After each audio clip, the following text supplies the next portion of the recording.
Welcome to RetroBytes, episode 14. My name is Brian, and this is a show where Sam, Alan, and I just talk about video games and life in general. And on today's show, we talk about our summer games and some licensed music and games. We tell you about our origin stories and how do you get over that video game slump.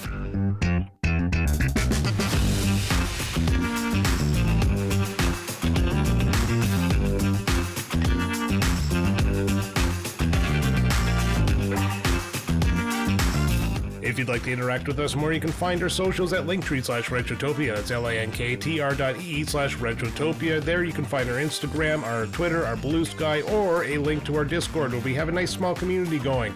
As well, if you'd like to support the show a little bit more, we have a Dashery where you can find our merchandise at retrotopia.dashery.com. There we have stickers, t-shirts, hats, much more. If you like RetroBytes and you want a little bit more, you can join our Patreon for free at patreon.com/Retrotopia, where we add an extra topic for the Patrons and release a show about 15 days early. Alright, that's enough for the socials and the plugs. On to the show.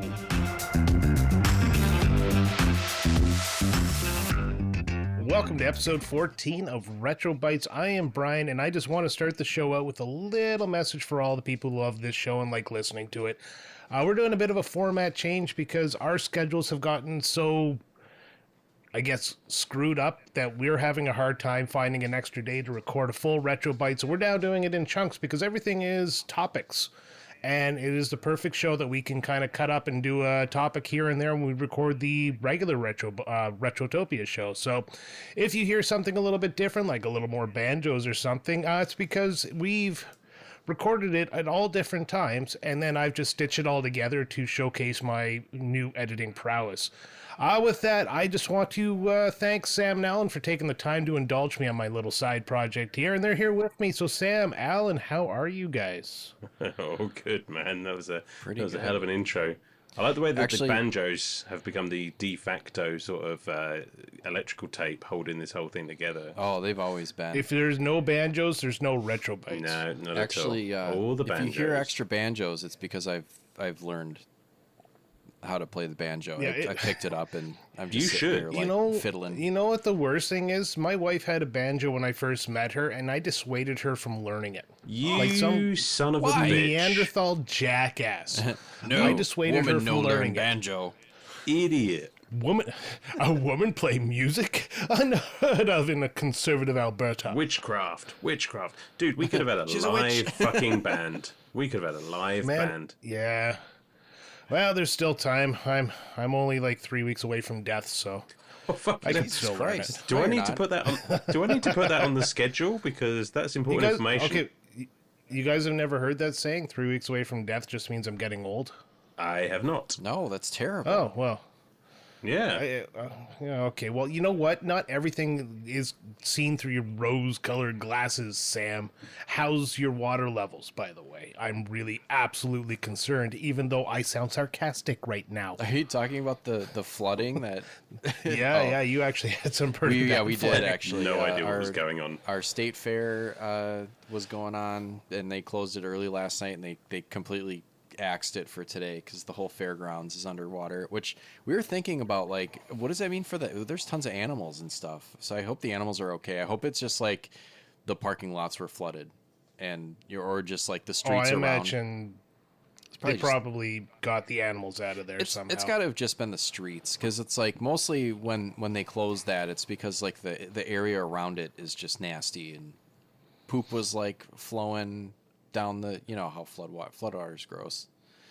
Don't ever touch flood water. That's I've always said that. Definitely don't take it in your mouth and gargle it. Oh, yeah, and don't swim in it and think you're gonna be okay. It's not good. It's very toxic.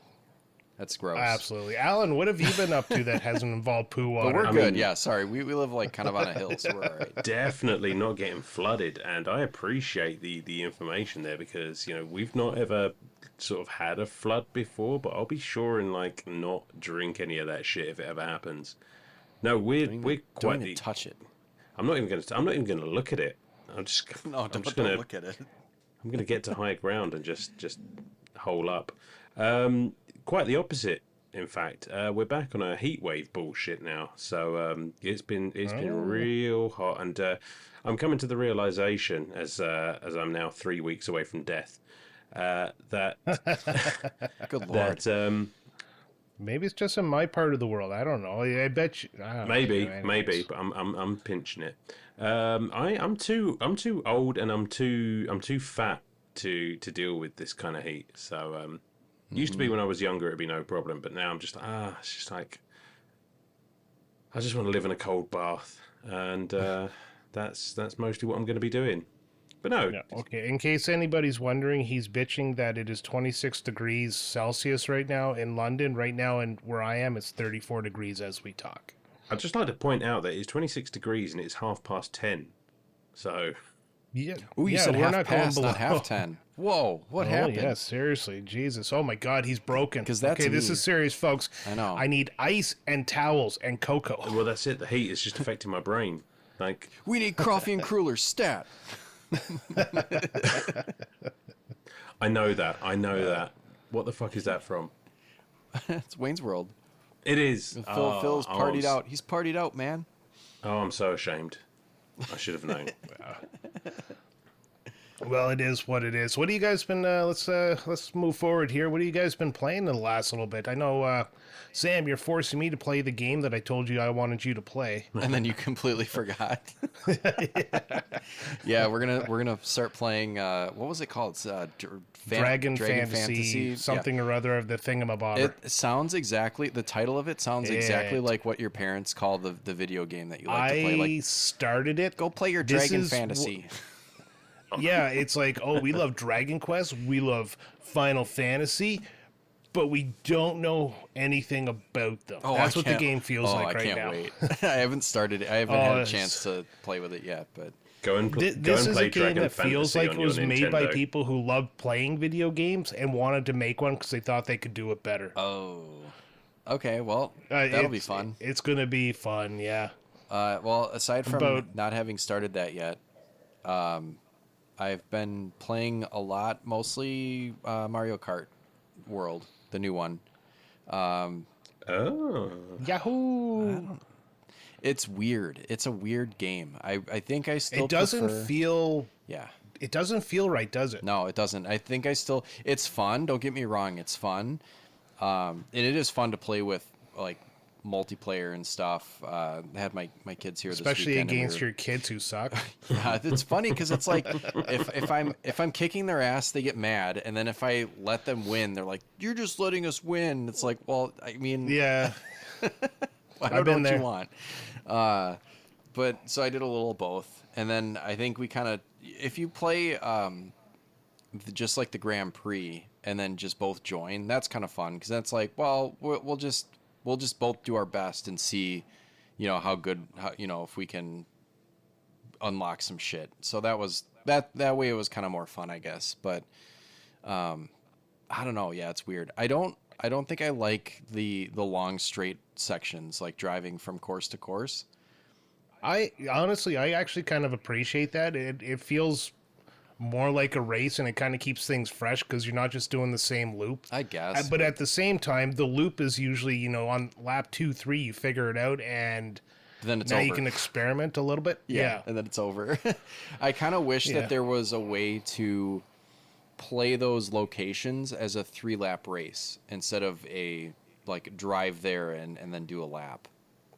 You know what I mean? Possibly, yeah. I don't know. I don't know. I put it down and I haven't been playing it. So. I'm gonna keep playing it. I do like it. I just have to not be. It's like you have to go into it and not think that you're gonna get Mario Kart 8 out of it. I think that's kind of my expectation was I was gonna get like Mario 8 Plus, and it's really a different game. So I have to just. Yeah, they were never going to make another Mario Kart. I know, They and peaked at that I know, point, and Mario now Kart they're is so struggling good. to catch up. So I think. But yeah, it's fine. And yeah. then Contra. What else? Anything else you've been playing? Contra, Contra, yeah, yeah. of course. It's hard. Yeah. Yeah. Yeah. I don't know. I how love it. I do. I love the game, and I do enjoy playing it. But man, like I got pretty good at it a couple of years ago when I first got the collection, and then yeah, I didn't play it for a while. And then when you jump back into it, it's like, oh wow, I can't beat level 1 again. I have to kind of claw back some of my skill here. So those are my for sure. mains right now. I can't remember which one of you said it, but like when I was bitching about like struggling with that game. It's just like, yeah, it's just one of those games that you just have to like keep bashing your head against, and you'll just Yeah, get I think better. I was the one who said that. I think to you were, yeah. yeah. And it's Yeah. true. Because I did a run and I made it pretty far, and you know, it was just basically brute forcing it, using the Konami code, and then working your way through as far as you can. Oh, wonder I if should did try that. I should try it.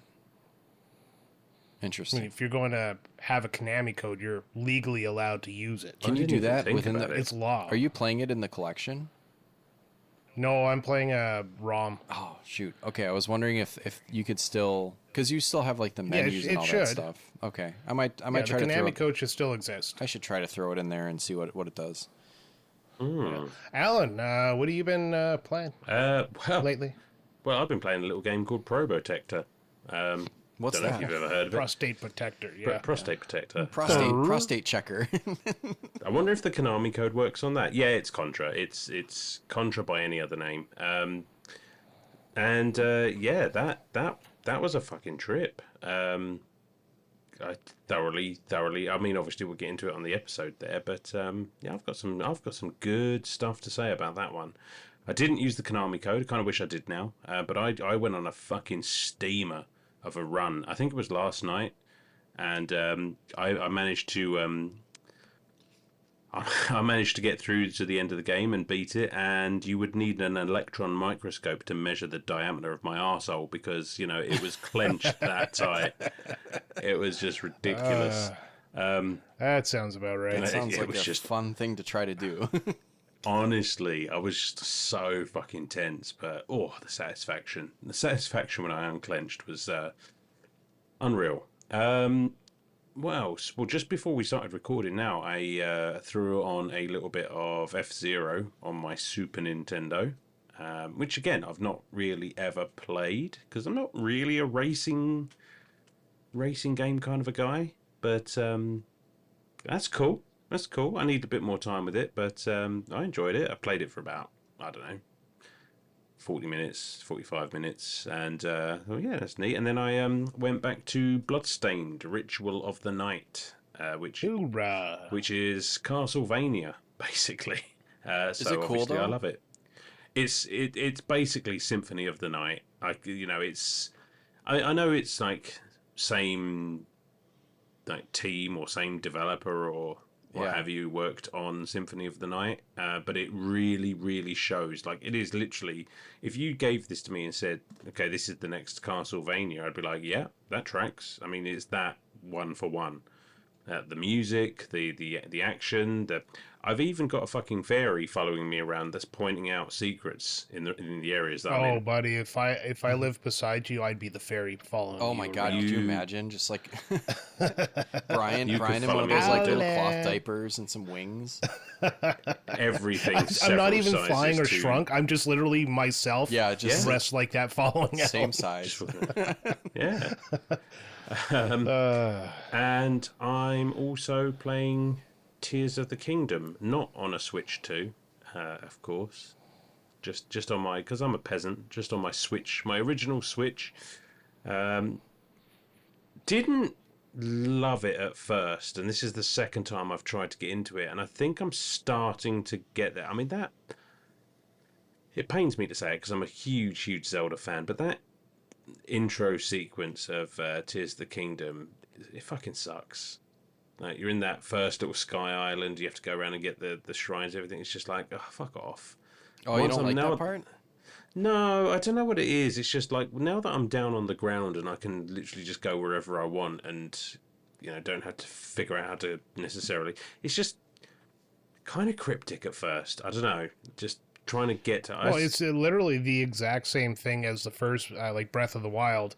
You're stuck on that island until you're done the tutorial, and then you get to go have fun. I spent there was one shrine that I had to get to, and I spent like a good 40 minutes just trying to figure out how to climb up to it, and I just could not find anywhere to get up there. And I think that's probably what sullied my experience. I mean, eventually, there's this fucking little thing you climb up next to a waterfall, and I'm just like, how the fuck was I supposed to have seen that? Come on, bullshit. Interesting. Through the power of online walkthrough. I just remember like the first time it kind of shows you or implies that you need to build a glider and fly it. Like that was That was pretty sick. I don't love the building. Oh yeah, I mean it's pretty hit or miss. And then like towards the end of the game, you get the power where you can kind of like save templates and just kind of produce them. Oh, for real? So that's where I think the game is like really broken Oh. for a lot of people because like people can make these like if you're gonna yeah.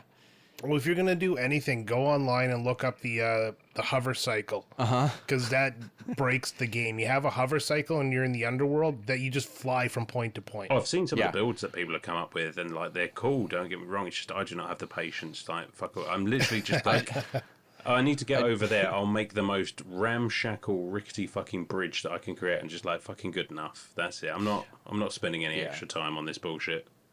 I just like when people have what is it like?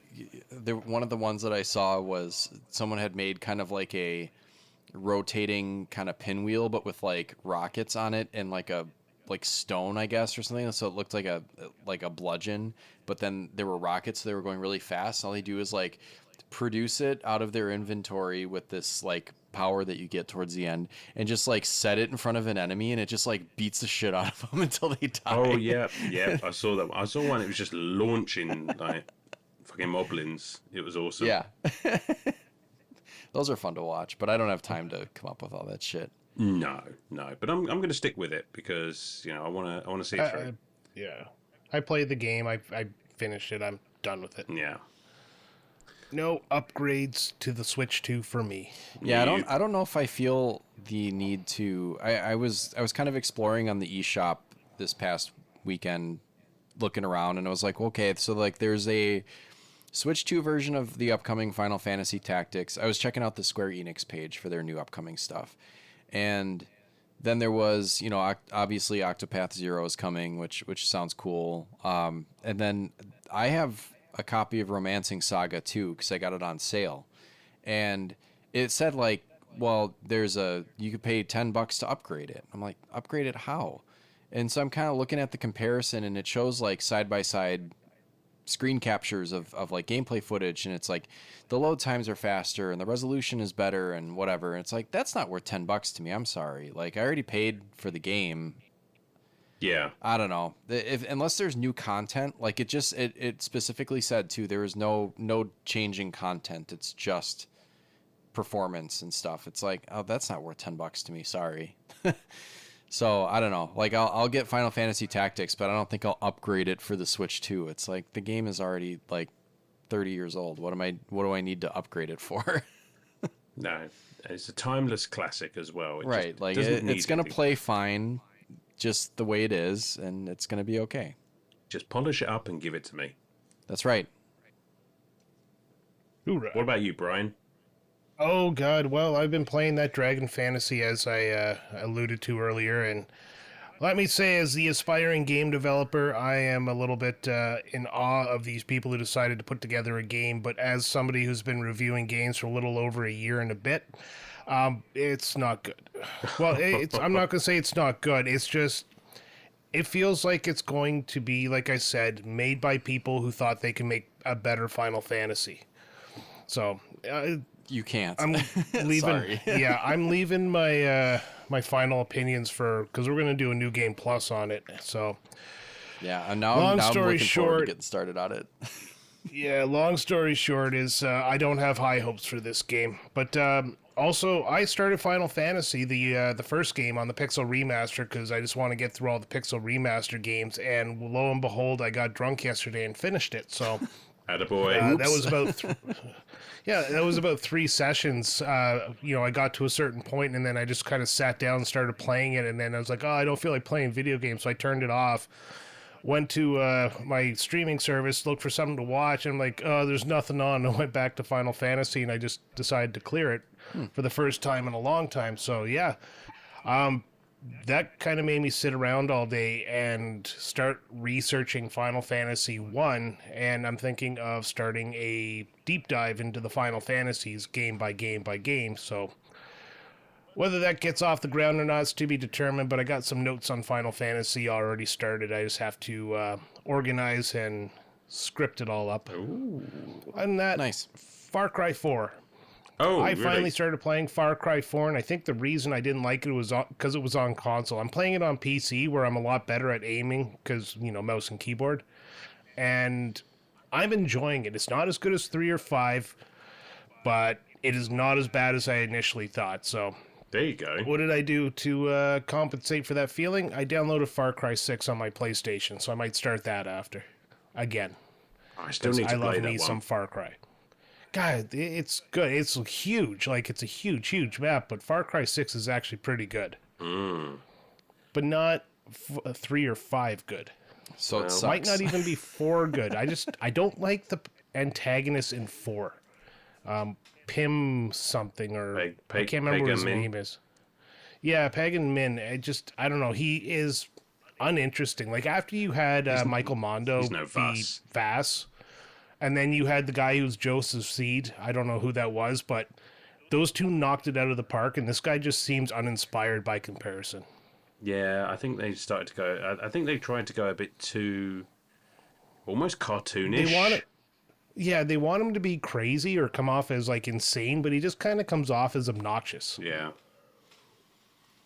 Too far, guys. Too far. Yeah, but that, the games for the show, that's all I've been playing. I started, well, I guess I can reveal it now. Episode 98 is going to be Gunstar Heroes. So I started playing that because I've never played it before, and I'm a little bit ahead for once in my life. Attaboy. So Bet that feels that good. game, yeah, that game fucking slapped the shit out of me, but I actually kind of enjoyed it. It was just like, oh, hey, I'm playing Contra again, except for this time, they won't fucking leave me alone. Yeah, that's So, treasure for you. Look forward to that. Yeah, look forward to that coming up in a couple of weeks. I'd tell you what episode 99 is, but I kind of want to save that one for closer to the date. Cool. Yeah. All right, that's everything I've been we up don't to. even Anything, know. We don't even know what 99 is, so Yeah, I know. Fuck Just, off, I'm Sam. kidding. God, jeez. Why would you lie to the audience? Do you think they're dumb? Sam thinks No. you're all dumb. I have no idea what Well- we do in general. To be fair, the Yeah. audience thinks I'm dumb, so Fair enough. All right. To be fair. Shall we move on then? Yes. So as always, we like to start our first segment with the news here, and I keep a couple of stories that I see that I think actually will inspire a little bit of discussion amongst us. And I got 2 stories. I'm keeping it less than I used to because Alan is a busy man and he really needs to get to his next appointment, which is bed. So let's start with Assassin's Greed. And yes, I'm starting to come up with clever titles. I like that one. Ubisoft has stirred controversy by claiming in its latest annual fiscal report that microtransaction in premium single-player games such as Assassin's Creed Shadows can actually make the player experience more fun. The company argues that optional purchases, including cosmetics and time-saving items, offer players more customization and flexibility. Ubisoft defends its approach with what it calls a golden rule. Players can thoroughly enjoy the experience without spending additional money. However, this stance has drawn widespread criticism from games and industry commenters who argue it reframes microtransactions as essential gameplay features rather than add-ons. Many see this as tone justification that prioritizes profit over player satisfaction. In response to the backlash, Ubisoft claims it is forming a working group to assess the ethical use of monetization, though specific plans remain unclear. The conversation continues as players debate whether these systems enhance games or erode the core experience. So, to you guys, should cosmetic and progression microtransactions be banned from full-price single-player games, even if they're optional? gosh.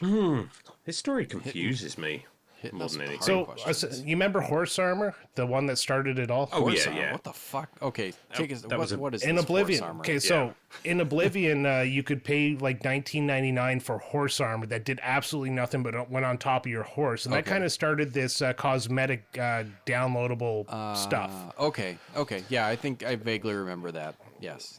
Yeah, so this is the same idea. Like, if you want to buy new outfits and stuff like that, or if you want to buy the Sword of Absolute Destruction that is the strongest sword in the game for a premium price that makes the game easier, should it be allowed, or should this be something the industry moves away from? I mean, That's kind of the I question. mean, I can't tell them what to do, obviously, but I would prefer that the No. entire industry move away from this bullshit. It's pay to play nonsense. It's like if you put extra money into their game, you will get an advantage, and they know that they can bank on a certain amount of people doing that, and they make extra money. So it probably will never end. But for them to say, oh, it's, makes the game more fun. Like, you can't objectively say that microtransactions makes the game more fun. It makes the game more fun for the people who have money to blow on it, and it makes it suck for everyone who doesn't, or who doesn't feel that they want to spend their money that way. Yeah, So, especially online games. I Yeah. remember, fuck, I don't remember the exact game it was, but you could basically buy the best weapons instead of working for it. And rich kids were, Yeah. tearing apart the online world, while the people who couldn't afford it had to work their way up by dying until they just didn't like the game anymore. Of course. Yeah. Yeah, that sucks. And that- skins are fine, whatever. Who cares? Well, this is But- it. I mean, I absolutely disagree with the use of microtransactions in the pay to win, model that you get with some of these online games. But we're talking about a single player game here. I mean, as I've not played Assassin's Creed Shadows yet, but I've played my fair share of every other Assassin's Creed game. And this kind of thing is nothing new. I mean, if you're just talking about cosmetics, or if you're just talking about time-saving packs, the sort of things that you can pay some money for that will show you where every item on the map is, or just, mark every chest, or stuff like that. And, you don't have to buy them. It's a thing, and it's not. Yeah, It's not giving you any like discernible advantage over anyone else, because it's a single player game. Like, I can understand somebody wants to shell out maybe £5 just to not have to It'll spend never hours. be just £5. Well, no, but you know what I mean. For example, just to like save some time. I mean, people are busy these days, and cosmetic. Well, Go on. I agree with you 100%. I agree with you, but my only issue, or my only worry, is that eventually developers, or let's call them the business side of game development, is going to start making these microtransactions not only help you beat the game, but they're going to design the game around enticing you to buy them, because Yeah. it's going to make the game hard if you don't spend the extra money. And once you do that, there's no going back. It's one of those, Yes. slippery slopes. But the problem is that we're not there yet, and it's like I've thumbed through these. I've never bought any of the extra stuff. I did once. Well, Oh, actually, I was just thinking about, because you mentioned Assassin's Creed Shadows. So I played Assassin's Creed 4 Black Flag. I played it properly the first time without any microtransactions, but I hated swimming underwater to find the stuff to upgrade your ship. right. Next time I played through it, I spent the $9, I think it was, in Canadian dollars, which is like pennies for you guys. I spent the money to get all the ship plans, because I didn't want to do the swimming sections again. Okay, and then so that by that golden rule there, I mean, did it or did it not make the experience more fun? I wouldn't say it made it more fun. It just kind of made me skip a whole part of the experience so that I could have an overpowered ship. Yeah, but you basically cut through something that you weren't enjoying. Listen, I mean, I'm not justifying microtransactions or anything like that, but it's a choice. And while it is still a choice, and while it is still just almost not harmless, I don't know what the word I'm looking for is, but it's kind of trivial, Get a new costume for your character, fine, you want it, pay for it, Save a few hours of searching for collectibles with this map thing that you can buy. Yeah, fine. People are busy these days, why not? Go nuts. I mean, I don't, but I agree that it is a slippery slope, and I am talking out of both sides of my mouth here, but I don't know. Yeah, but it's a slippery slope because I don't know. It's a slippery slope because you're not talking out both sides of your mouth. You understand that corporate greed tends to overdo things until the point we can no longer afford it, and then they call it our problem, and then all of a sudden the industry changes as a whole because of it. Yeah, Yeah. fair. Yeah. Because we're toxic So- gamers, right? And we don't like things Yeah, that are because- made, so then we complain about it because they suck. But then it's our fault. And we keep doing that. We keep, complaining about, loot boxes and stuff like that. And companies are like, oh, yeah, it increases the experience by never being able to actually build a team except for at a chance. Right. Well, here, That's why, if it's gameplay related, and especially for like a single player game, that shit can all just be toggles in the menu. Why are they charging people for? Can you imagine if, like one of the things I liked about Jedi Fallen Order was that there was a story mode. So if you're not a good player and you just want the story, you can play through story mode, and it's a little bit easier. Like all the precision timing shit isn't so intense and stuff like that. Like, could you imagine having to pay an extra $5 just to do that? That fucking sucks. Like, revealing shit on the map can be a toggle. Whatever upgrades to your pirate ship or whatever the fuck you did, that could be a toggle. Like that doesn't have to be. You shouldn't have to pay extra for that. You've already bought the game at full price. Well, unless it's Ubisoft, they put stuff on sale a lot. But like A, games are expensive, and B, people have a lot going on. So if you want to enjoy a game for its story or for the experience of it, and you don't want to have to, you shouldn't have to pay extra money just to do that. Yeah. no, you're absolutely right. I can sort of see why they do, though. If I'm not necessarily saying it's a good thing, but look at all of these game developments and the overheads that they have, and amount of studios that are getting laid off and what have you. I mean, the money that they make on just selling the game straight up is not enough to cover development costs. I mean, that much is obvious. So I can see why they're doing it. They're just going to overextend their reach, I think. Like, I don't necessarily have a problem with the single player experience now, but like you said, if it was a thing about lower difficulties and things like that, I mean, I can't even say higher difficulties because shit like that sometimes is paid for. Get extra game modes and stuff like that. So that shit does happen. I don't know. I guess this is like a question we might never have an answer to. So if you're listening to this and you actually have an opinion on it, go to your podcast place, write us a comment there, or join our Discord, and we can have the discussion there. I mean, this one is a dilly of a pickle. It sure is. But let's move on. Let's move on to our second and last story here. And it's game over for free expression. Steam and itch.io crack down on adult and LGBTQ plus games amid payment pressure. In July 2025, both Steam and itch.io, two of the most popular platforms for indie and adult games, began mass delisting not safe for work and LGBTQ plus titles following pressure from major payment processors like Visa, MasterCard, and PayPal.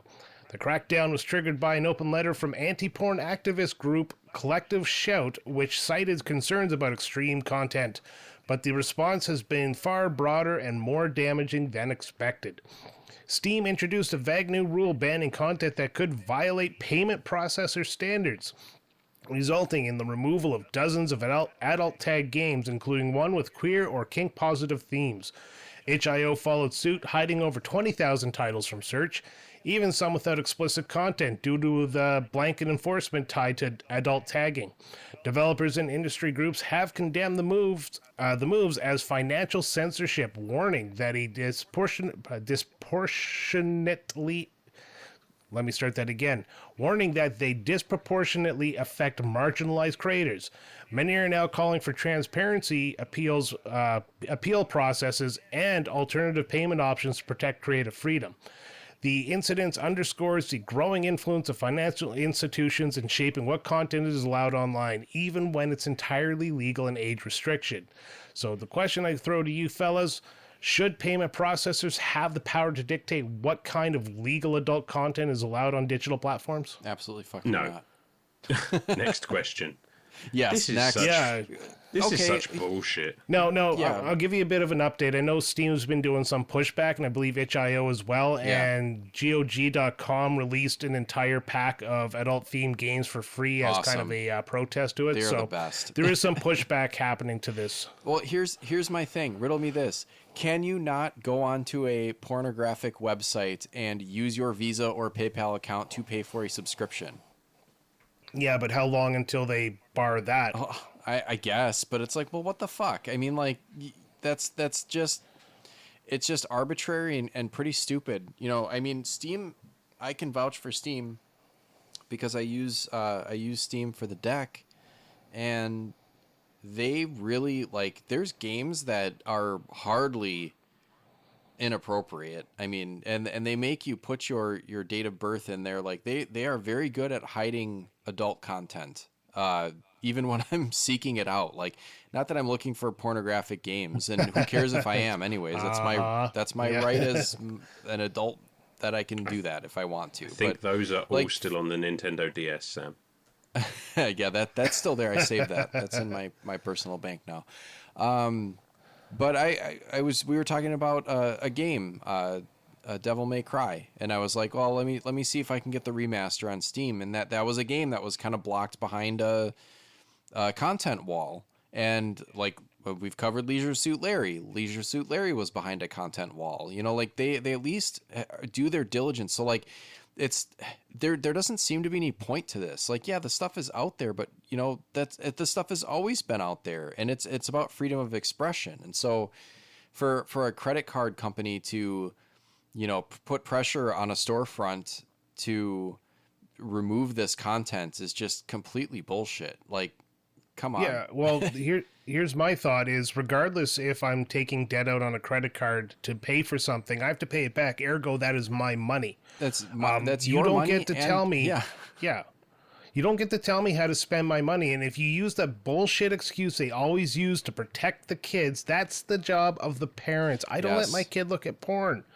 I don't let my kid search for stuff in porn. I have blockers on his websites and stuff like that, Yes. so he can only hit to a certain age limit. Even Xbox, he was only able to hit to the 9-year-old rated games for a while until I remembered to bump it up to 13 because he's now over 9 and he's a little more mature. Right. So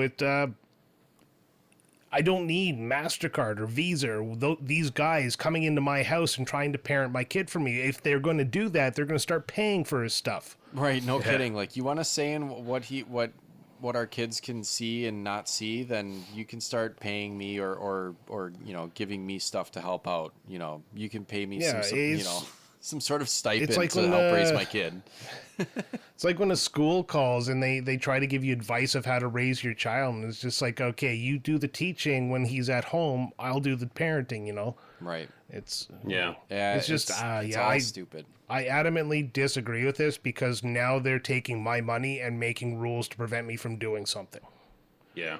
And we're the problem I have with it is we're locked into this because there is no other way to go around this. Credit cards have become so enshrined in our society that we live by taking debt and paying it off. And all it does too is to look at this in a different way. All it does is drive these types of games underground in a way that the people that create them then don't get money for the thing that they created. I'm perfectly willing to go and pay for a packet of Leisure Suit Larry games for some fucking reason, but I did. And if that's not the case, I have to go emulate it. And then the people that own the license or did the work to create the game don't get the money for it. And that's bad for indies. Like, you know, like what's going to happen to a game like Beloved Rapture? That was a great game. It has LGBT themes, but it's not obscene in any way. Like, where's the line, right? Oh, it has characters that are, you know, that are homosexual, so we can't, you know, you can't spend your money on that. The fuck I can't. I can do whatever I want. Fuck off, Visa. The line is wherever they say that line is, which is a scarily Orwellian concept when you think about it. And who decides that? You know. Well, exactly, for everyone. And you know, you were talking about Steam. You were talking about how things were like well, sort of signposted and gated and what have you. But you know, these people just want to get rid of it altogether. And that's not really the point, is it? It's they just want to. They just want it gone. And frankly, you know, legal adult content is the onus, the decision of who the person who wants to access it. I mean, you know, I can understand that there are certain themes and certain you know, illegal sort of not safe for work stuff that should be gone. You know, granted, you know, and then the people who access that sort of stuff should be locked up. But you know, stuff like this, it's personal choice. You know, and who are they to dictate, you know, what you do as an adult with your spare time? And I you know, I really feel very, very badly, not only for the developers who, you know, they're not big studios necessarily, and they you know, they can't afford to take this kind of hit, but then also some of these games that have been caught in the crossfire for Right. sort of just skirting around those kind of themes that have just been summarily banned out of hand anyway, and it's very, very worrying, I must say. You know, I mean, I don't agree with this kind of censorship of art. I mean, whether or not you are interested in this type of content, what have you, you know, it is still somebody expressing themselves, and you know, there is an audience out there for that sort of thing. So fuck off, basically. Yeah, it goes back to the last topic. If you don't want to play it, don't. No, exactly. And Exactly. you know, Yeah. like Brian said, you know, protect. I'm all for like protecting the kids and everything like that, but you know, don't rely on these big fucking companies to do it. Like, get involved in what your fucking kids are doing, and keep an eye on shit, and you know, it won't be a problem. But I don't know. Protect them from stuff that's actually harmful, not just, you know, it's like, Exactly. you know, like, okay, so, you know, we're going to take these games off that they're probably not even interested in playing anyways, let's be honest. But meanwhile, we're going to fill them with, you know, refined sugars and I don't know. So I don't want to say things that are inappropriate for different organizations, but you know, it's like, you know, send them places where What's they're the going to rule? get harmed. You know, it's like, Jesus You can Christ. watch Bugs Bunny blow up a friggin' hunter, but the second a titty pops out on TV, it's a problem. Right. All right, that's gonna wrap it up for the news, and we're gonna move on.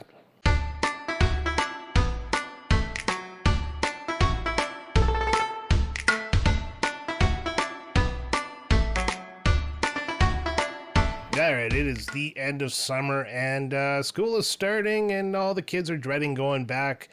And as an adult, I'm also going back to school, but I imagine you guys still have that dread inside of you. But let's talk about summer games. What is your, I guess, a game that represents summer to you? Ah.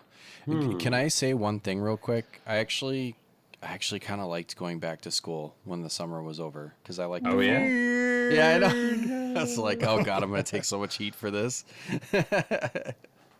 No, but they were. You they know were what? I'll be honest, because I got all the new school supplies. I wasn't against going back to school, but it was like Yeah. the first week, and then the high was over. You Yeah. feel like, you know what? New start, fresh start, new notebook. Got a sharp pencil. I'm gonna, I don't know, whatever. Go ahead. Did you guys ever have like those like sets with like protractors and compasses and shit like that in that you Yeah, had to oh, take yeah, in? all the Like, time.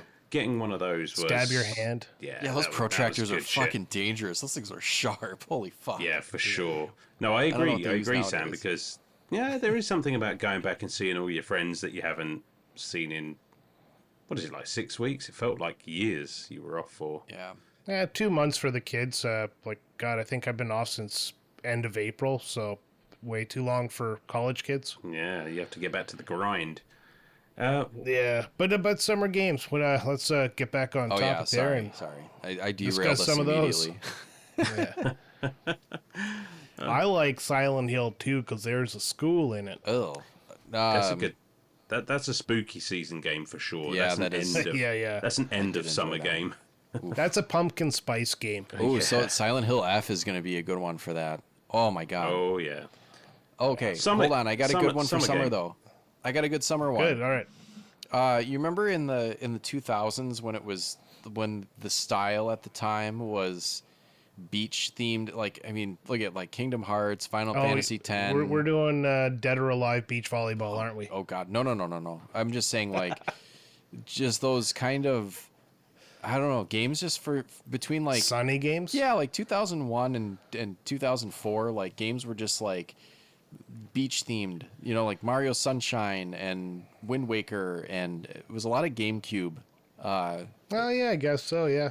But still, it bled over into the PS2. Like you look at Final Fantasy X, you know, that opening scene is all beachy and stuff, and you're hopping from island to island. That kind of gives me summer vibes. So that's where I did a lot of, or I really kind of came into my own in video gaming and played a lot of stuff. And there was a lot of sunshine and beach themed stuff. So I always associate that stuff with summer. That's a good one. Yeah. Yeah. Alan, do you have any big summer games that just something that makes you think of summer, like when it's a video game, or was there something that every summer you thought, hey, school's over, need to unwind for a day, I'm going to go back to one of the classics? I kind of just like associate this with the games that you would play most with your friends, you know? Yeah. It's like we would go out all day and just skateboard and, you know, get back to like a friend's house and like instantly like Tony Hawk's comes to mind. Like any of those. Like probably I don't know, like 3 and 4 mostly. We used to play a bunch and there'd be like fucking 20 of us all in this one dude's house and it was just pure chaos. I agree with Sam in so much as like that whole beach theme as well. And like me and a couple of buddies, we played a fucking whole bunch of Sonic Adventure. I think it was the DX version on the GameCube, which again that always just kind of makes me feel, you know, grabbing some like bags of crisps and some big bottles of drink and just chilling out in their loft room and just playing that game for hours on end. Yeah, fucking good times. Smuggler's Run actually came up recently. I forget who I was talking to about that, but that's another one that we used to play a whole lot. Just endless hours of just driving around, just like capturing packages and what have you. That was a fucking good time. I don't know. I could probably think of a bunch more, but you know, that's stirring up some pretty nice nostalgia. Those are good ones. Yeah, see, my nostalgia kind of is the opposite of your guys's because when school ended, my dad would actually take the Super Nintendo or the Nintendo and he would hide it for the summer so we'd go outside. So we had no video games for the summer. I think up until I was like 13 years old. And to this day, I still have this thing where once the sun's out and it's like warm, I have this desire not to play video games anymore, and I kind of struggle to find something to play. So it's usually a lighter game, like a story-based game, like Life is Strange, one of those call them video game novels. Something I've played 100 million times, where I can go on autopilot and just work my way through the game. You know, play Super Mario World or something like that, because that's a very bright game. That's a very summery style. But yeah. I just, even like right now, like I was playing Final Fantasy this weekend, like I mentioned, and I had to close the curtains because as soon as I saw the sun outside, my desire to play the video game just kind of died. Oh, Like a vampire. You're just like, Yeah, well, pretty much. Well, That's it's hot. hot as fuck outside, so I can't go outside because I am of what we call a rouged hairstyle, and the sun burns me alive. It really fast, so I'm not going to make it to 2026 at this rate because because that your sun lack is of just coming soul. after me. Yeah, Yeah, just hear Brian walking around just sizzling. yeah. yeah, pretty much. Just call me bacon. Oh, I have another. This is more of a concept and less a specific game. But the video games that I associate with summer are the ones that I didn't have. So it's like, Yeah, whether okay. it's you know, you have more time to like go rent them because you got nothing else to do in the summertime, so you go to the movie store more, or like for me, games on like the Super Nintendo, right? Like you go to a friend's house and they had a Super Nintendo or something like that. Like I would associate like a Turtles in Time or Super Mario World. Like games that I didn't have are summer games for me. By that stretch, Buster Bust's Loose was one that we rented a bunch, Hey, and check that out. yeah, there you go. Oh, and I can't believe I didn't think of this as well because it's basically my ultimate childhood summer memory. But it's Super Mario Land on the Game Boy, like literally just sitting in the Oh, park with a Game Boy playing Super Mario Land over, or sitting in friends' gardens and just playing it over and over again. I mean that thing went everywhere with me. yeah, that's a good point. Like Game Boy games in general, because if you go on like a family trip, like a little road trip, then it was Game Boy in the back seat the whole time, Legend of and it was Zelda: just Link's Awakening. yes, Link's Awakening. Like flipping between cartridges, I had like Donkey Kong Land. I had the Turok 2 port on the Game Boy, which was terrible, but I played it anyways.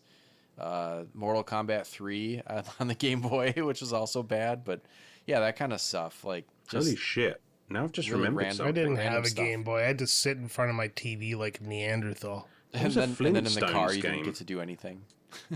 Yeah, no, I was I would always have my cassette player, my Sony Walkman, if you may. And when we went on car trips, I would just put on like grab all my cassettes, and I would just have mixtapes, and I would just sit there and stare out the window for hours listening to music. Wait, did Alan say Pretty. Flintstones game? Mate, I'm currently looking up now because I haven't thought about this in years. But like me and like my brother and my stepsisters, we all pass around this one Game Boy with this Flintstones game on it, and for the life of me, I'm trying to figure out what it was because I need to track that. I need to track that down if I can find it because that is. Oh, it might be this one. King It's Rock probably like Treasure, eight. King Rock It's probably Treasure like Island. $800. It's the Oh, rarest Game no. Boy game of them all. There it is. Oh my god, how much is it? How much is? Oh, it's only like £18. Yeah, I'm adding that to the list. Well, there Hell you yeah, go. there we go. This topic has cost Alan 18 There you pounds. go. Look out for that on a quick play, coming soon. And so is Alan once he gets his copy of his nostalgic game. Goddamn right.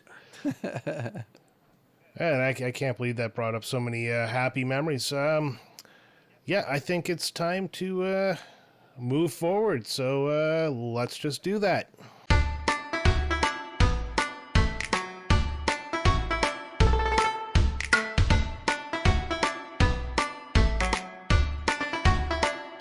It's been a bit now, but you know this stuff never leaves us. And we recently lost one of the rock and roll's biggest legends, somebody who's immortal in song himself, Ozzy Osbourne. And while we don't want to take that and you know just milk it for what it's worth, we did actually decide that it would be a good time to talk about our favorite licensed music and video games because Ozzy Osbourne was in Brutal Legends, I believe. Yeah. Yeah.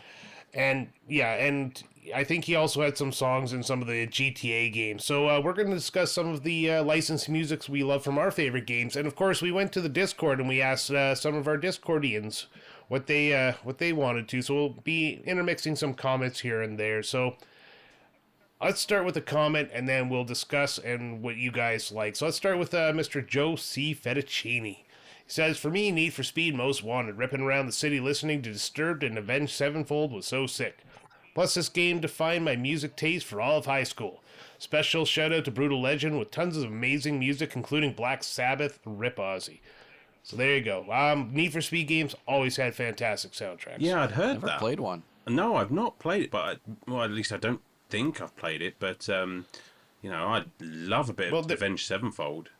So that's Yeah, they're EA games, so EA tends to get a lot of licensed musics for their sports game, and it seems to carry it over to the Need for Speed. I mean, one of my favorite racing games is Need for Speed Underground 2, and that same thing that happened to Mr. Fettuccini here is that really shaped my taste in music for that era, and it became kind of this, I guess, dance, rap, rock fusion time in my life. good stuff. Oh, maybe we'll have to. Do you know what? You say I might even have Do I have Need for Speed Most Wanted? I'm gonna check that right now because that could be something that we look into covering at some point. Um, Yeah, and do I'd you know give it a what? shot. Brutal Legend. I was just casually flicking through Game Pass, and it is on Game Pass right now. Damn, And that's a good There one. you go. I've never played it, so I think I think I've never played that game either. I played which is most of it. I mean, in honor of the legend himself, and just a little sidebar here. I mean, what a fucking hero! What a dude! Like, oh yeah, I do have Need for Speed Most Wanted, but I've just got to say, like, Ozzy Osbourne, man, like, he went out on his fucking shield.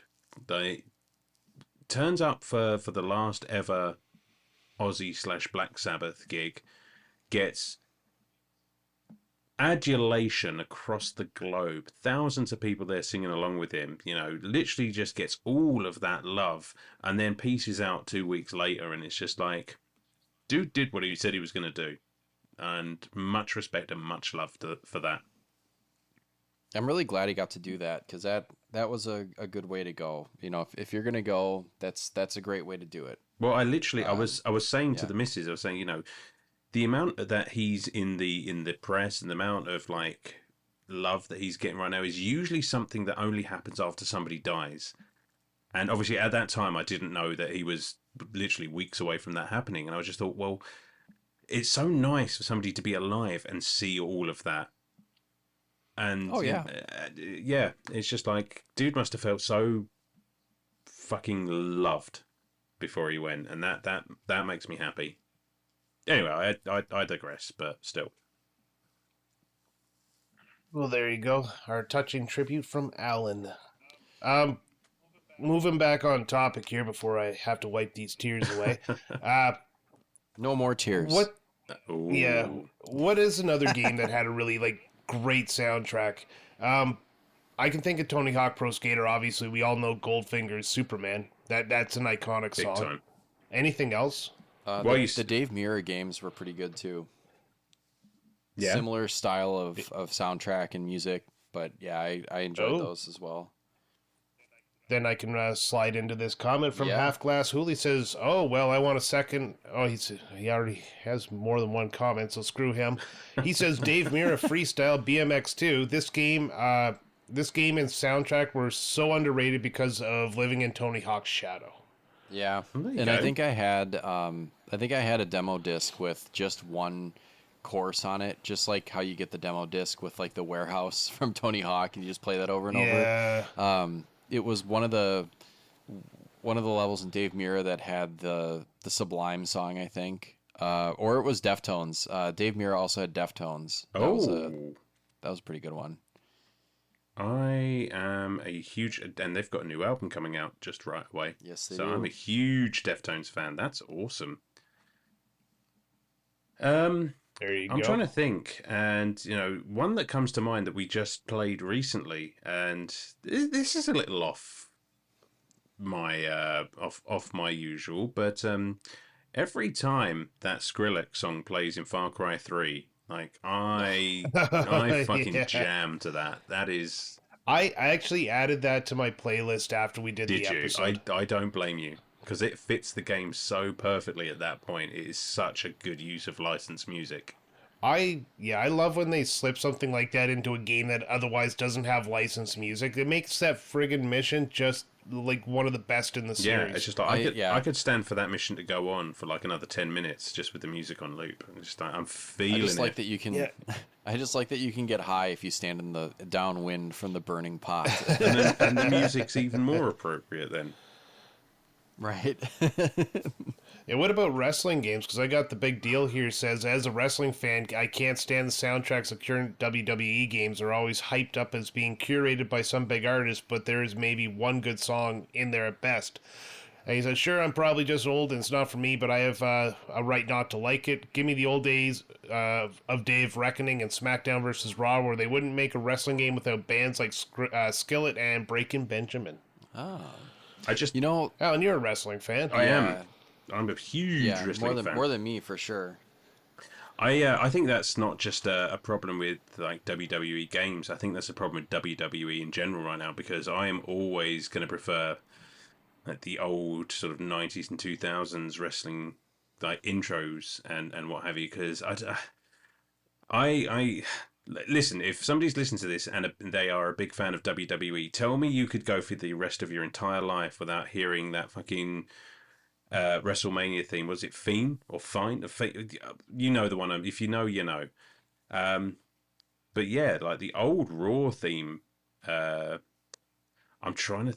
Oh, and back when it was like Raw is I'm War. trying to think who it was. I get the guns, the drugs, and my generation will take the fall. I just can't think who it is now, and it's pissed me off. Sing it to Oh, Shazam. I'm not gonna go that far. It, like, Do it. Sing it no, in the mic. Sing it in the mic. I just sung it. Um, You know what? I always liked wrestlers when their song had like the pop at the beginning that you instantly recognize who was coming out. yeah, true. I'm starting to dislike the like what's his name, the Cody Rhodes one where it's this ballad and everybody sings along and it's just You like, take oh, this is that so back. beautiful. You take We're all that back. together. No, I don't hate the song. I just don't like it for the pop. Oh. When Stone Cold's glass breaks or the crash noise from what's his name, Mick Foley. Those things, like the second you heard the like one millionth of a second, you knew exactly what was going on. Yeah, okay, I'll give you And that. that's when the crowd went fucking I nuts. cannot argue with that. Cannot argue with that at all. But yeah, that's my like not some issue that I like a hill I die on. I'm not gonna sit there and say, you know, the music today is worse. I just preferred that. I like when Edge, you think you know me. And then you're just like, I would yes. say probably the closest to that these days is Rhea Ripley with Motionless in White because that track absolutely slaps. And that has a pop at the beginning. Yeah. Or the the DX theme. Dong dong. And you're just like, you're right into it. Like that's when I loved wrestling. And then I don't know, maybe it's because of the music got worse, in my opinion, not again saying that it's worse music, that I fell off of wrestling because it seems to be around that time, like when CM Punk left the thing and Daniel Bryan was on his way out the door and Edge was retiring. I was like, I'm done Union with this. Underground. That's who it fucking was. Sorry, that was going to annoy me. It was Union Underground. I should have known that. And we figured out that mystery. All right, Back on track. I'm not going to read. Yeah, I'm going to read one from Savagery, the Hoagie Man from the Retro Riders podcast, who also had a two-part. Apparently, they had a conversation in the Yeah, that might be why we've comment got channel. multiples. Yeah. All right, so he starts off with, "I can't listen to Static X, the only, and not think of Need for Speed Underground." Such a good track. And he followed up with, "or flying around in Grand Theft Auto San Andreas while Plush from Stone Temple Pilots is playing." Ooh, that's a good one. Grand Theft Auto has arguably one of the best soundtracks in early gaming. Even like the current number 5, which has been out for 6 consoles already. It has a great soundtrack. Just driving around Grand Theft Auto in a car, listening to the radio because you just don't feel like doing any of the missions. That is awesome. See, I don't know that I would argue it. I think between Grand Theft Auto and Tony Hawk's, those two games alone are responsible for a lot of people's musical tastes. I would put them in the same conversation. Yeah, for sure. Absolutely. I mean, And I like how they're I kind know of it themed, really- right? Like one's 80s and Mm-hmm. you know, yeah, that's true. yeah, they've Vice got kind City of, has they've that got kind of a feel to it. No, you're right about that one, Sam. Yeah. Plush. They did really good Plush on that by one. Stone Temple Pilots is going to be stuck in my head for the rest of the night now. Oh yeah, that's part of it. That's You're part of it. welcome. We're doing this. Let's wrap up this with obviously the game designed around licensed music, and that's Guitar Hero or Rock Band. Both those. Did either of you dabble in the Guitar Hero Rock Band Oh world? god, I didn't Oh, yeah. dabble. I threw myself full on into it. Oh yeah, I jumped off the cliff. I had the guitars, I had the microphone, I had the drums, and I had the parties. Then I had to go, like South Park did, play Heroin Hero. Well, Yeah. you know what was interesting about Guitar Heroes? For the most part, it was what like they had like a I don't know if it was like a house band or how they did it, but it was like in the style of whatever the actual band was. So a lot of times, like, I would discover a song that I liked on there, and then I would go listen to the band, and I discovered some stuff that way. Yeah, that's fair. Yeah. So it was always kind of just I- like just a slightly off-brand version of whatever the song was. I wasn't always a fan of older music until I started playing Rock Band and Guitar Hero, and then I just kind of really dived into like the 60s, 70s, and 80s rock music because of these games. Yeah. And the thing is as well is I would always like pick the songs that I really, really wanted to listen to, but then always get kind of annoyed at myself because I was sucking at the song so bad. I'm just like, I just want me to shut up so I can listen to the song. That's how bad of a musician I am. Is like I was telling me I sucked. Get off the stage. Yeah. Ooh. Oh, boo yourself. There was nothing worse than like really liking a song and getting booed. Yeah, exactly. I had to go to So therapy it's over not that my one. fault. Fire in the Flames is really hard. Oh, All right, Dragon so- Force. Yeah, mate. You know it.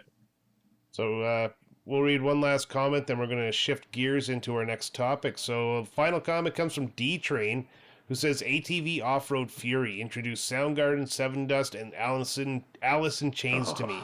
Finishes off by saying GTA Vice City had great music, but I love the 80s music. So back to GTA, and of course another racing sports game seems to be where licensed music works really Tell you well. what, I've not played ATV Off-Road Fury, but any game that involves Alice in Chains in any sense of the word, and Sam, you know this full well because, and I apologise to you on air for the amount of Alice in Chains fucking reels I send to you on Instagram.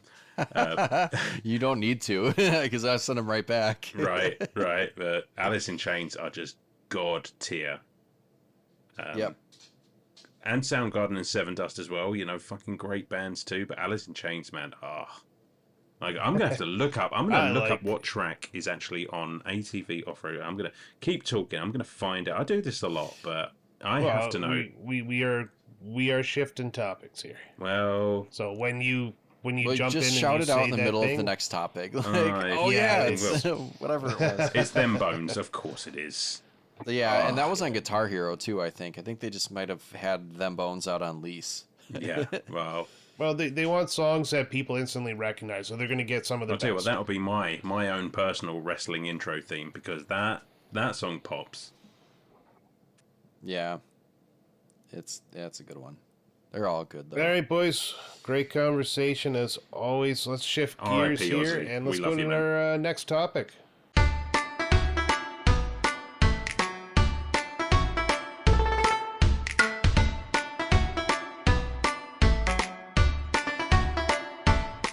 So, like Superman, like Batman, like Captain America, like Iron Man, they all have their origin stories. And today we're going to reveal to you our origin stories, our complete origin stories, because we're coming close to episode 100. And instead of spending a whole bunch of time like waxing poetic about how we got together there, we figured we would do it here. And I bet you a lot of people might not realize this whole thing came about because of Sam. Sam was the one who got this entire podcast empire started. Oh, don't give me that much You remember credit. why, Sam?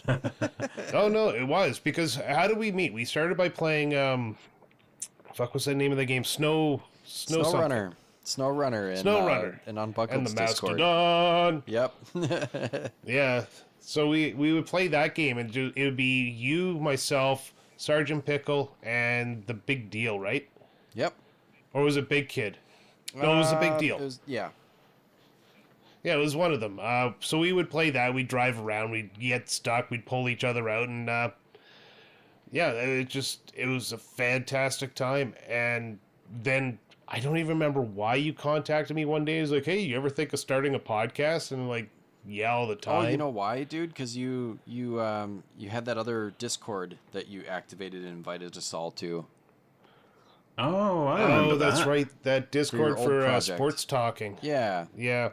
Well, I just used the name because I had a big Discord that I used to learn how to make Discord happen the way I know. And I had fucked that Discord up so badly that I couldn't do anything inside of it anymore because it was so complex. Like, certain roles would give you access to certain areas, and if you didn't have this but this and you couldn't get that, and it was getting annoying because I just couldn't figure it all out. So I just said screw it. I wiped the whole thing out and then just started again with another little smaller one just for talking about sports with a couple of people. Yeah, but I thought it was So, yeah. I thought it was you were starting a podcast. I was sorry, messaging yeah. you to give you support, like, hey, that's cool.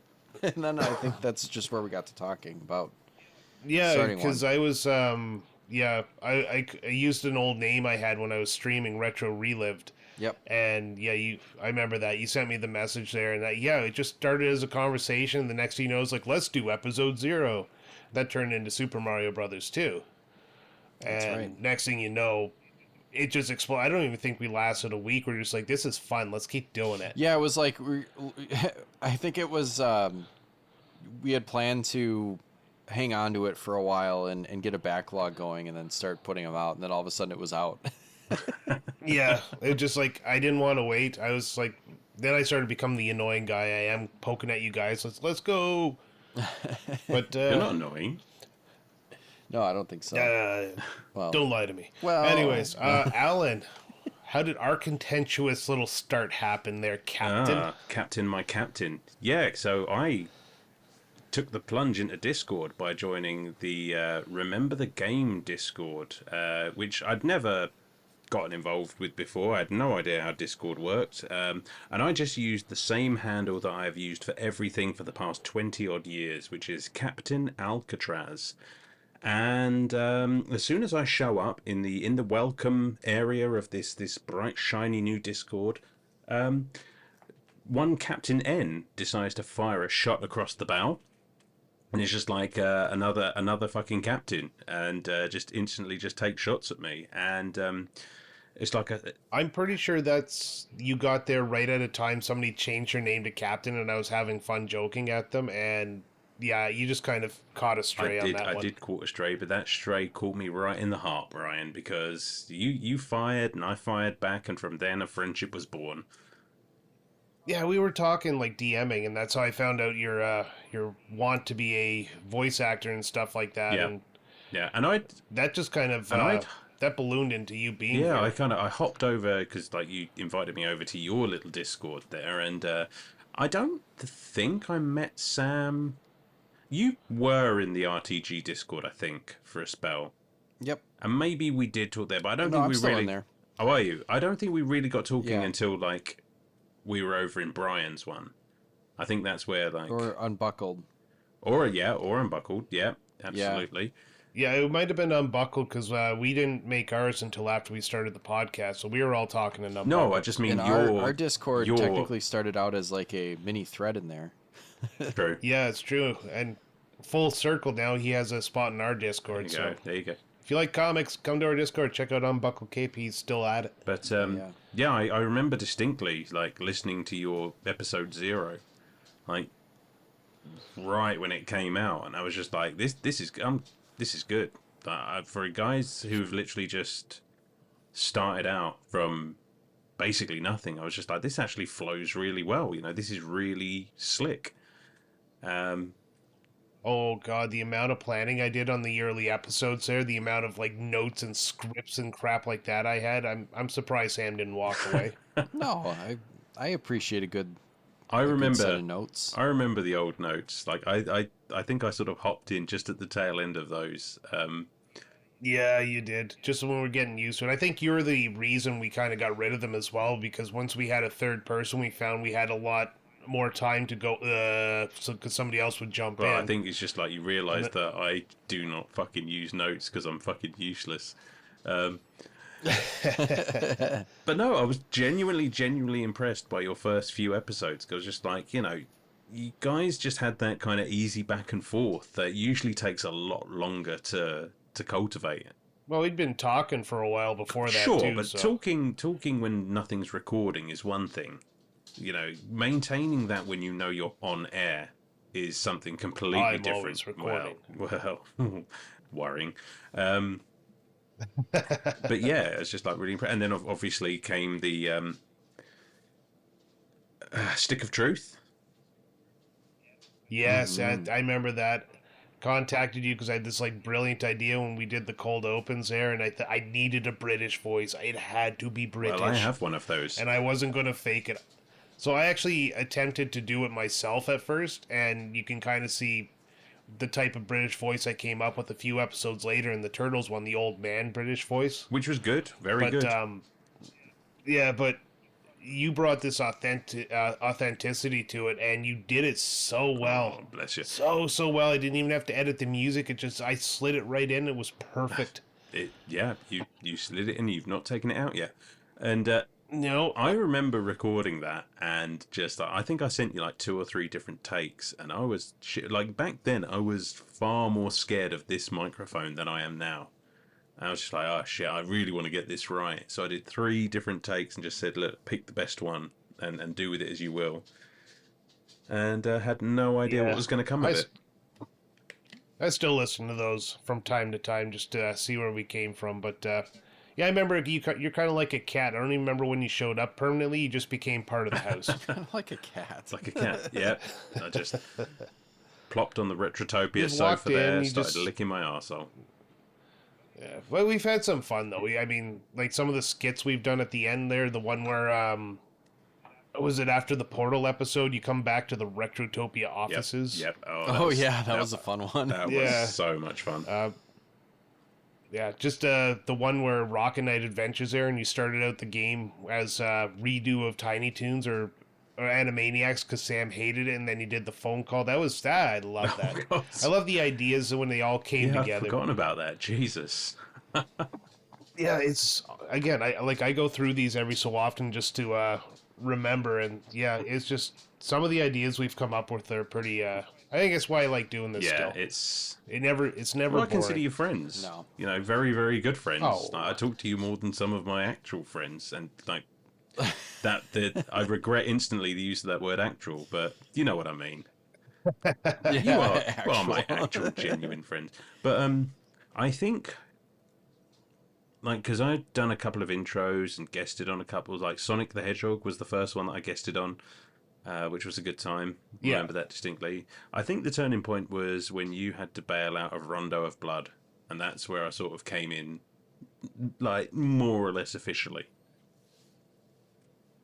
Yeah, I remember that because I fucking couldn't finish level 2 of that game. Like I'm not going to give it a good review because I was so fucking Yeah, angry you were at still it. lost in the castle. Yeah. Those are tough. So yeah, you came in and yeah, you did the intro and everything for that episode. Amazing times, man. I actually hadn't thought about how we got together for quite a while. I mean, That's good to how reminisce. long's it been now? Like, nearly 2 years? More than that? Yeah, give or take, because it's 2 been or almost 3. 3 years since Sam and I started this. Oh, I just mean in general, the whole No, wait. podcast. Almost 2 years, sorry. Yeah, 2 years Yeah. since we started. October. Feels like longer, in a good way. That's what she said. Oh, never change, Brian. Never change. I can't. Can't afford clothes. Never change your underwear. Oh, I'm not wearing any. Oh, are you still right. in the bath? Well, I am, yeah. It's a bit cold. goddamn, don't do that to me. All right, we got to move on to another topic. We'll reminisce again another day, maybe in episode 300. There you go.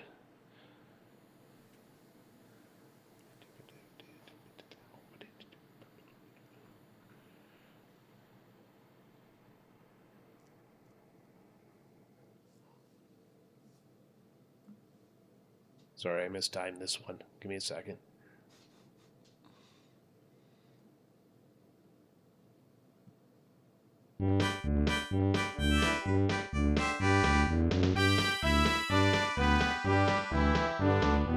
So, of course, we all know Choose One, Lose One, famous game from Retrotopia Podcast, where we let you guys write in the game of the week and take a power while we give you kind of the handicap to that power. Well, in RetroBytes, we like to get together and we just play the game together. So, this is our Choose One, Lose One for RetroBytes, and this month, we're actually going to be taking a sidekick from either a movie, a video game, TV, or comics, or wherever you can think of. So I'm going to start with Sam this time. Who do you pick and why? Um, Do, do, do. I'm gonna pick Rush. Rush the dog. Okay. Yeah. All right, He's- all right. That's I from mean, Mega Man. There, if you don't know. He's a good boy, and then he also helps you get around, doesn't he? In some of the later games, isn't he like he's the platform? Like you shoot Rush out, and he helps you do shit. So he's super helpful. Shoot Russia like old Yeller. Well, no, you like call him in. He's like one of the powers. Yeah, I know. I know. I'll be honest, Yeah. I've never played a Mega Man game with Rush in it. I'm aware of him as a character.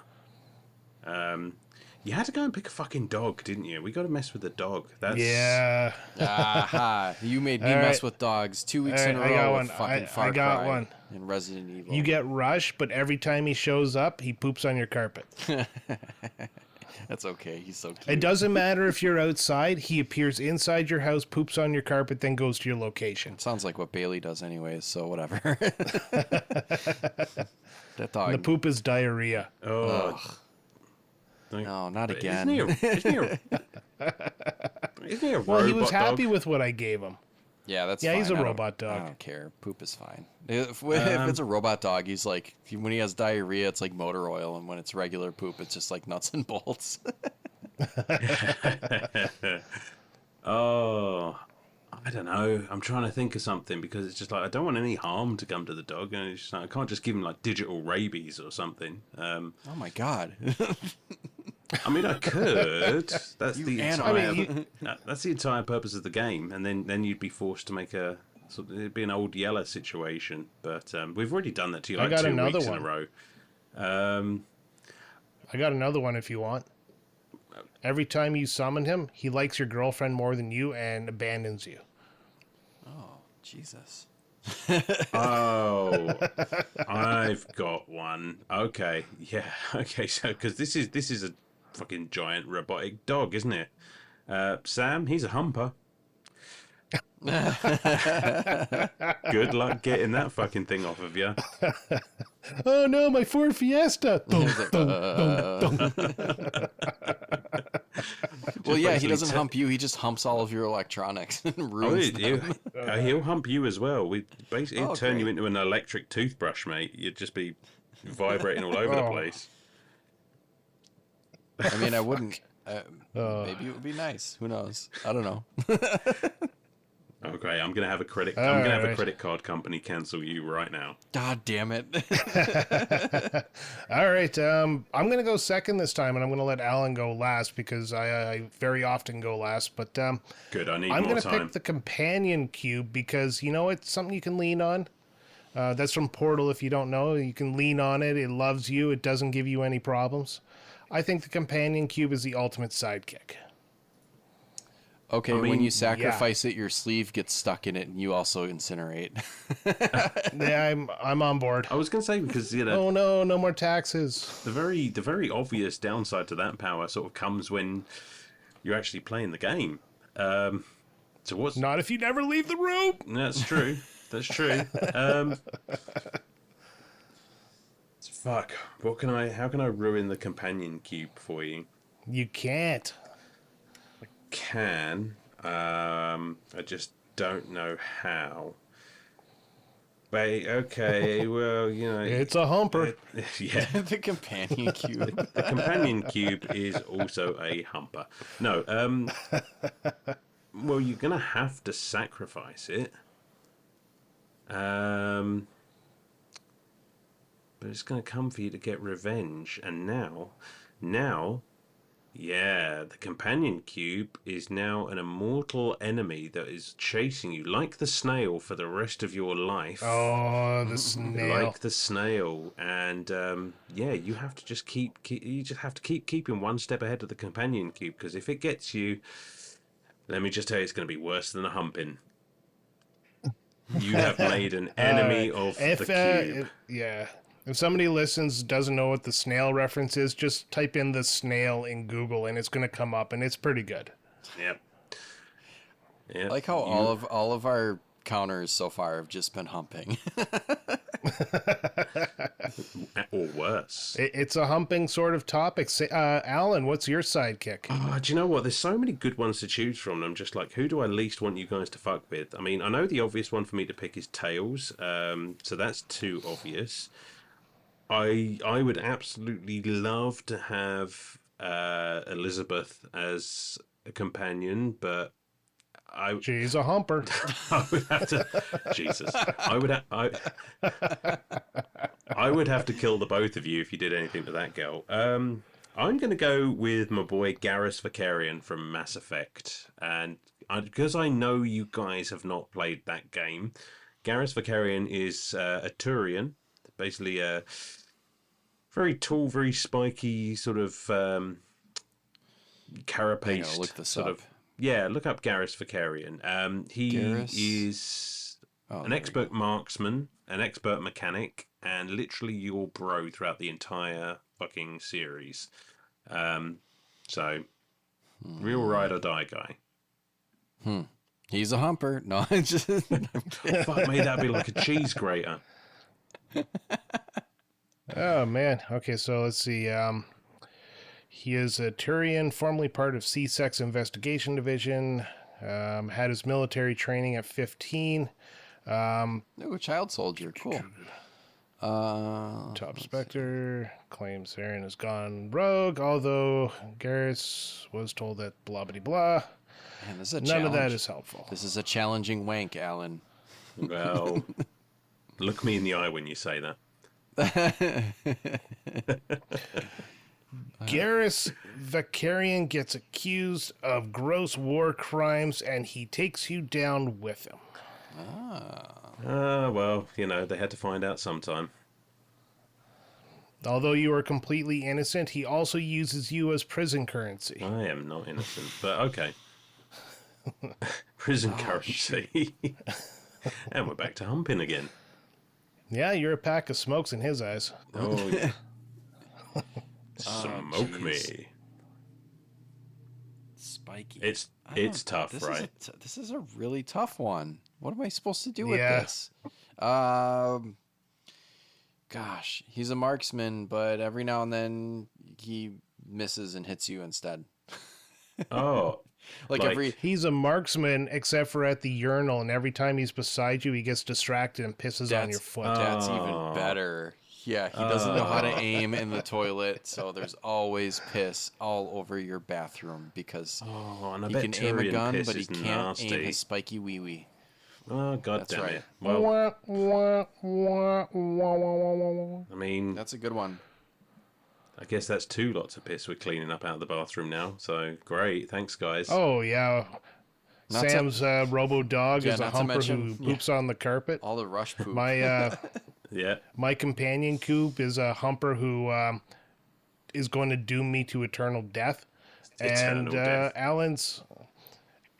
yeah, I guess. Well, I'm not going to Doomland. Eternal death. Yeah, But what are you Eternal coming death. back? Alan, yeah. As opposed to the other kind. Alan is a overtall, oversized kid soldier who takes him down for war crimes and sells him like prison candy. There you go.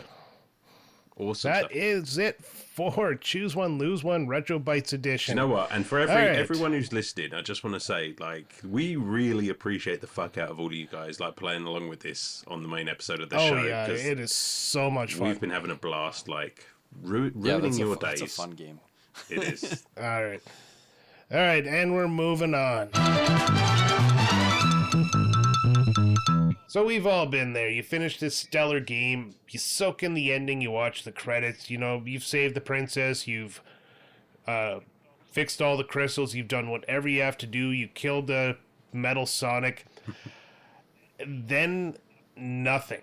You don't know what to play, you don't know how you feel, you want more of this game. So the question came from D-Train in Discord. How do you get over your video game slumps? When you finish a game, what is it that motivates you to move on? I mean, It's a good question. Anybody? it is an excellent question because we've all been there, right? You know, I mean, I don't know that I would call it a gaming slump. Like, for myself, it's more an embarrassment of riches because it's just like where we have so much choice these days, it's like I have to plan the games that I'm playing a good 3 or 4 in advance Yep. to know what I need to bounce to next. That is a big one. Like, we have so much to play that, yeah, I just Netflix scroll through the game services or my catalog until I find something. And there's often times I will just turn off the system because I just can't find something to start. Yeah, Sam, I kind of, how do you find that game? I was feeling that the Or other did we- day, and I actually ended up going back and finishing the last bit of Other M. Like last night, I was like, I don't know what to play, because I had kind of, F-Zero had run its course. To kind of place this in time, this is kind of what we were playing for the show. Like F-Zero had run its course. I didn't quite feel like playing Gunstar.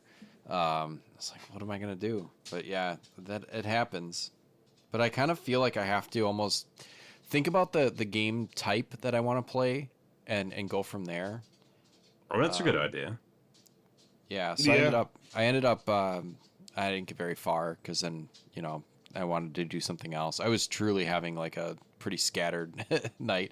I finished Other M is what I ended up doing is going back and finishing that little bit at the end.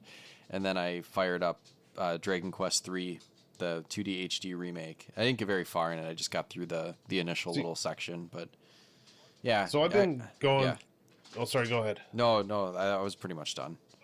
Oh, okay. Because I've been going through kind of the same slump there. Like, we play games for the show, but I want a game that's kind of for me to disconnect from everything. And for life of me, I couldn't figure out what to play. So I popped on Final Fantasy, the Pixel Remaster, and I started playing it.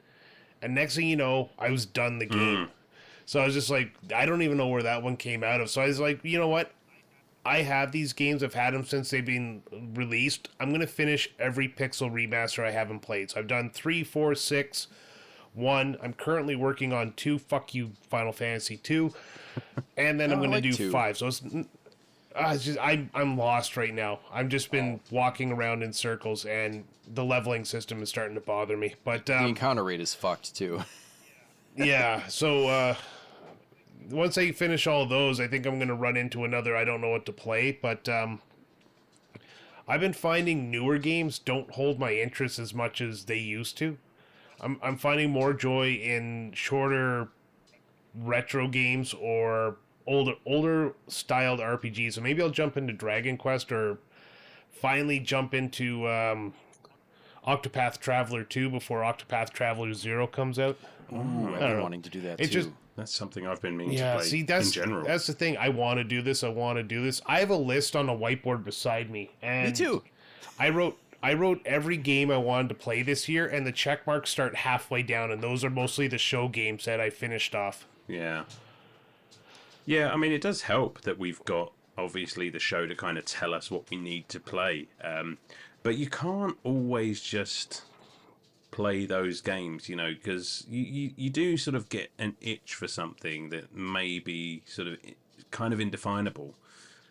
I mean, what you've done there, Brian, like working through the Pixel remasters, is something that I kind of do myself when I'm at a bit of a loss. It's just like, well, I'll pick a series and just like, well, I'm going to, sequentially work my way through this entire series of games, because I'm doing the Final Fantasies as well. Every so often I'll work my way to the next one, and that can be an idea when I'm stuck for something. It's just like, well, I've got the next one of these in the series, maybe I'll just chunk that on. Yeah. Otherwise, I generally, like, if I'm really stumped, and this probably sounds stupid, but I will just look at the app on my phone I have for logging all of my games collection, and I'll just say, right, well, what's the next one alphabetically on the list, and let's pop that on, and that just kind of takes some of the thinking out of it. See, that works really well. And I bought a bunch of games for retro systems here not too long ago, and I have them sitting on the shelf. Like, the idea that you leave it messy until you play it, then you organize it, and it's not working because now I got a messy pile of games going on. I can't be having that. Yeah, so I have games I want to get to, but I never feel like getting to them. Like, I bought 3D Dot Game Heroes, and I think it's been over a year now. I keep telling myself, I'm going to play that, I'm going to play that, it's coming up next, I'm going to play that, and then it just sits there. Yeah, I remember you telling us about that game like quite some time ago, and that you picked it up. Yeah. So I have ideas what I want to do. I just can't motivate the body. But back to your point about games for the podcast. The only problem I have with playing games for the podcast is I consider it work almost. Right. Like, I have a deadline. I have to complete it by this point. I have to really pay attention. I can't just allow myself to fall into the game. So that's why I said I always want to have a game for relaxation that isn't podcast centric, which is why sometimes I'll play a game and I will not talk about it. Like, I'll not do a quick play. I'll not do anything about it because that game was designed for me to relax. That's good. That works. That's a good idea. I should do that more often. Yeah. Well, I tried with Blueprints to do a quick play with it after playing it for a bit, and I just found when I was doing the quick play, I didn't want to do it. Like, I was really enjoying the game. I just didn't want to sit there and talk about it. Yeah. This is why I tend to like. I've got a little bit of a routine down, especially now that we've kind of finalized our recording times and things like that. It's just like during the week, I'll kind of alternate between like games for the show, maybe a quick play game or something like that. But then Fridays, Saturdays, Sundays, those days I'll just be playing whatever the hell I want. Like, I'm working my way through Bloodstained Ritual of the Night at the moment. And, I might do an episode of New Game Plus on it. I might not, but depends how I feel when I've done it. But I'm just playing that one purely just because it was the next one on the list, and it's basically a Castlevania game, so I find those quite relaxing. Yeah. For the most part. Yeah, I gotta go that kind of philosophy. Play the game, and if I feel like, yeah, maybe that's what I'll do. I'll play a game, and if it feels like I haven't gotten enough of it, maybe I'll start recording New Game Pluses. I still got to figure out what I'm doing. I have some ideas. I just I went a different direction with that Super Mario Brothers episode, so I've been starting to do that a little bit more as well. Yeah. Brian's deep dives. Yeah. Dive right in there. Get it in. Just stick it all all the way the way down in. to the bottom of the deep dive. There you go. Maybe. I thought this topic would be a big conversation starter, but I don't know. Like, I don't know how to overcome my gaming slump with any special advice. To be honest, sometimes I just do something completely different. Sometimes the answer is to not play games at all for a little bit, and maybe that's bad business Play for games? a video game podcast. But yeah, what else is there? Well, Yeah. I mean, I I've been reading more just in general. I'll put games down for a bit and get on like kind of a reading kick, or Yeah, that's something I realize I do too. Sometimes I'll get onto like a movie kick where I'll go watch old movies again. But yeah, you're right. Taking a beat and just stepping back from the video games makes you, absent makes the heart fonder. I'll have to try that one day, because I am never, genuinely, joking aside, I am never, ever not in the mood to play a video game.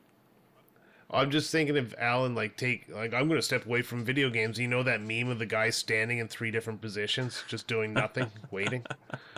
I think I just turned to dust like, the Infinity Gauntlet or something, Alan, video games are the only thing keeping you alive. Oh, I need Master or Mega Drive or whatever it's called. Just give me all of it. Just hook it all into my veins. Joke ruined. whatever that thing is. I don't know. It's not like I'm part of a retro video game podcast. Yeah. Right. Any final words on this? I mean, I think we're pretty much scraping the bottom of the barrel for this one. So D-Train, if you have a gaming slump, just talk to Alan. He'll tell you what to play. That's right. Yep. Give me a list and I'll pick one for you. Or happy to do it. Or talk to me and I'll tell you to not play anything. Sam here will give you a book. Yes, play something, but don't play anything. We're just going to confuse the shit out of you till you walk away and go play video games. There you go. And that's going to do it for the main show today. Thank you very much for listening. If you're a Patreon, stick around. We still have a topic left over for you. And if you want to listen to that topic, you can head over to patreon.com/Retrotopia, where you can join for free. And you get that free topic with Retro Bytes that comes 15 days early. But if you're just here and you're happy with what you have, thanks for listening anyways, because we always love the support. So if you can, reach out and to your podcast app, give us a 5-star and a comment or anything, a review if you want. That'd be wonderful. So until next time, thank you very much and keep on gaming.